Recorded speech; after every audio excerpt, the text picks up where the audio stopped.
give our condolences to the family of the late His Excellency Mwai Kibaki. Mwai Kibaki.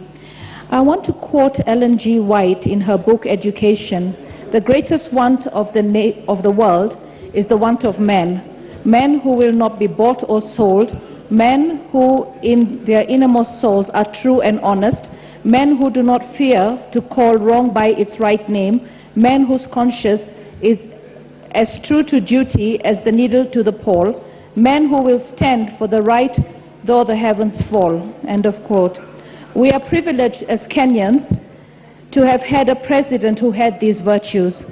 Today, millions of youth who wholly benefited from free primary education, subsidized secondary fees, and university have increased productive, skilled labor to our workforce.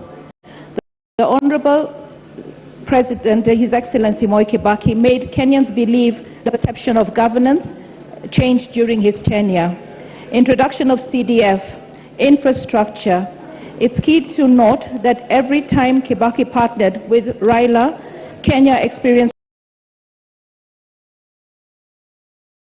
Thika Super-highway, the Constitution of 2010, devolution, election of more women to legislation. Mr. Speaker, as I stand here and we mourn this great leader, it was really painful to hear Ichung'wah Kimani talk about how he mourns the economy. At the end of the day, infrastructure was a very big dream of the late president. He believed in infrastructure, infrastructure, infrastructure. Some of the projects that the current presidency completed, right, was started in his tenure. And it is nice to note that all these highways that we enjoy, the continuity by His Excellency President Uhuru Kenyatta of the said projects have given Kenyans gateways to not only the region, but also the greater world.